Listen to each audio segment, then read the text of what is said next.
د لاروبار ډیرو درنو لیدونکو دا چې تاسو ګورئ د پولیسو موټر دی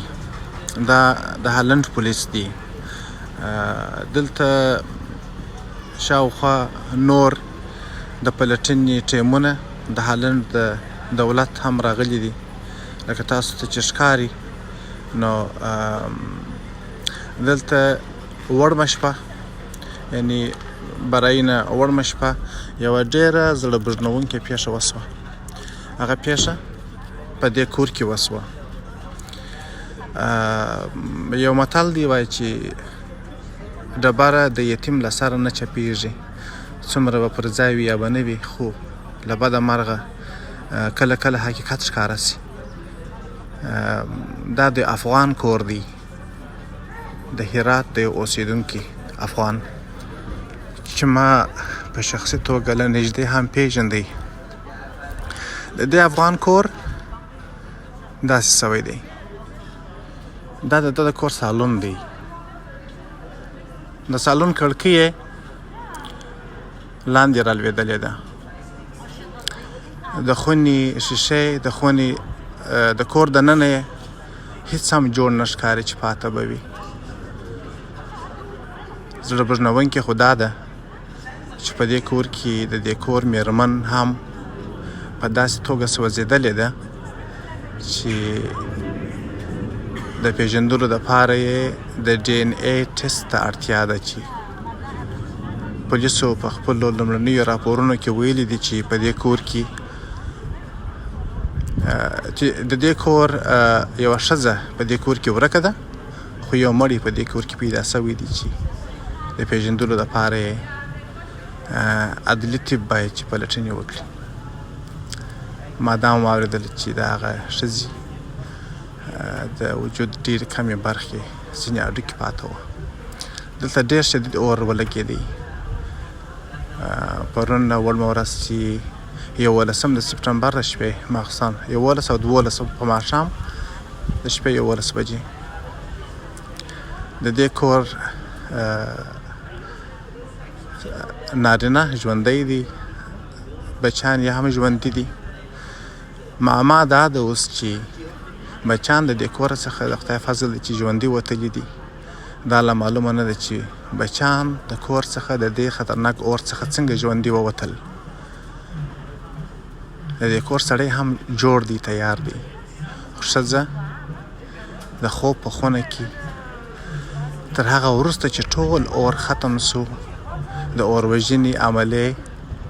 وموندل چې یو څوک دلته سته تر هغه وخته پورې دوی فکر کاوه چې په کور کې څوک نسته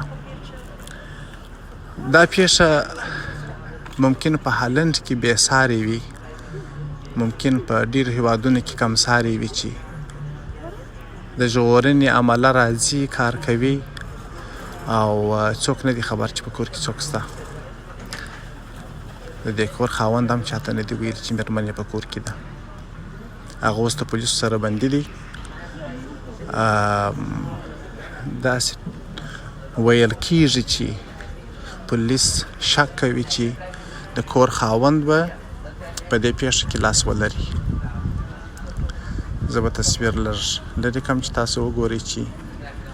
د دې بدمرغه افغان کور څنګه سوی دی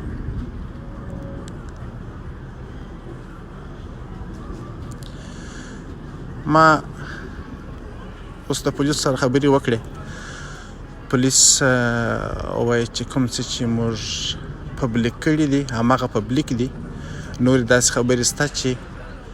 موږ یې شریکولی نه سو تر څو چې پلټنې بشپړې نه سي ګاونډیان شک دي تر ما پورې څوک باور نه شي کولی چې داسې یوه پیښه ممکنه ده چې وسي ما دا کس پیژندی ډېر آرام سړی و حتی ډېرې خبرې نه کولې ما د کلونو ورسره پیژندګلوي وه تر سلام وسړی مسې اخوا یې ډېر نه غږېدی عادي ژوند یې کاوه لکه د ډېرو افغانانو غوندې خو نه پوهېږم قسمت یې تاوان کړي په طالع یې تاوان کړي څه بده پیښه سول چې خپل ژوند یې هم داسې کړ که ده کړې وي لا مېرمنې لیدونکو زه نه غواړم تاسو ډېر غمجن کړم خو دا پیښه داسې ده چې غواړم که تاسو خبرېږئ نو تاسو یې له ډېر معلومات خبر سئ مېرمن یې له بده مرغه چې حامله داره هم و بچی یې لره د خپل بچي سره لاړه روح یې شاد وي دا به د پیښې د خدای نور په چا باندې چیرته هم نه راولي په هیڅ چا د خدای نه راولي دا پیښه په داسې ځای کې سوې ده چې دلته ښوونځي ده د ماشومانو زما بچه هم دلته ښوونځي ته راځي دلته درس وایي د ښوونځي ټول شاګردان خبر دي چې په دې کور کې داسې پیښه وسوه د ښوونځي د ماشومانو والدین یا مور پلار ټول خبر دي چې دلته په یوه کور کې داسې بدمرغه پیښه سوې ده نو ملګري پوښتنې کوي وحیدالله امین صاحب وحیدالله امین صاحب ما د ویډیو په سر کې وویل دا هالنډ دی د هارلم ښار دی چیرې چې زه هم د تیرو 21 کلونو راهیسې اوسېږم په دې کور کې اور بل سوی دی د اور بلېدنې علت دا و چې ګوره اوس هم پولیس ګرځي د پلټنې ټیمونه ګرځي دا سیمه چې د نږدې د دې کور شاوخوا دا بنده ده د پلټونو دپاره ملګرو تاسو د کور مخ ولیدئ دا د کور شا ده د کور شاته هم کوم څه چې لیدل کېږي ډېر زیات زړه بوږنونکي دي د کور د شا کړکۍ هم سوځېدلې دي او د کور د شا زه به کوښښ وکړم لږ بیا رانږدې کړم دا د خوب خونه ده زموږ دا بدمرغه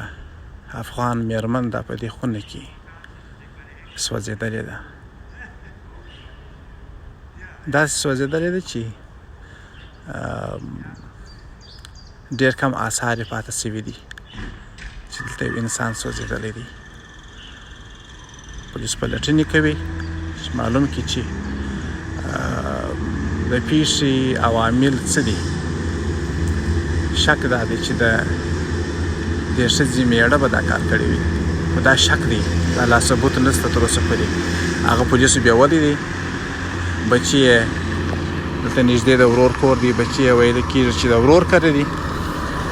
تاسو ګورئ چې پولیس شاوخوا سیمه پولیسو اوس هم نیولې ده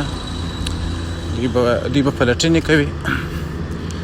څوک دې ځای ته نه پرېږدي چې غیر مسؤل خلک دا ساحې ته داخل سي نو بل اکبري صاحب دا هارلم دی خلکویک سیمه ده زموږ د کورو سره ډېر نږدې دغه وړاندې چې ښکاري دغه الاخلاص ښوونځي ده د ماشومانو د تعمیر د الاخلاص ښوونځي مخ ته دی دا د یو افغان کور دی چې د هرات د ولایت سره تړاو لري دوی دوه ورونه دي په دې سیمه کې اوسېږي نومونه یې زه یادول نه غواړم خو ډېر ګل خلک وه ډېر ګل سړی و زما باور نه کېږي چې که ده دا کار کړی وي چې ولې به یې کړی وي شک دا دی چې ده به دا کار کړی وي وړمه شپه بېګانه بله شپه شپې 11 بجې نو ګاونډیان وایي چې په کور کې اول یوه چاودنه وسوه دا چې دا د ګاز چاودنه ده دا د پټرول چاودنه ده دا څه خبره ده هغه نه بعده ډېر سخت اور لګېدلی دی ما د اور ویډیو او تصویرونه هم ولیدل چې دا عادي اور نه دی په خپل سر لګېدونکی اور په څو ثانیو کې دومره نه وي پولیس او د پلټنې ټیمونه لګیا دي په دې اړه باندې پلټنې کوي سیمه بنده سوې ده دا د هالنډ د هارلم ښار دی د خلکویک سیمه خدای دې ټول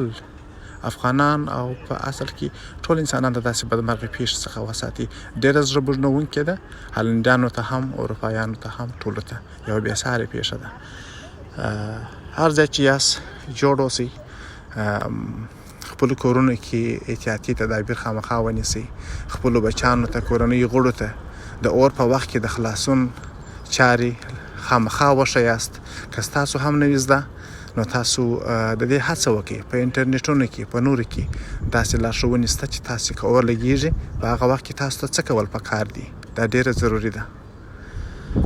شاد اوسئ، غمونه مو لرې اوسه. زه عبدالله احسان یم. د خدای په امان.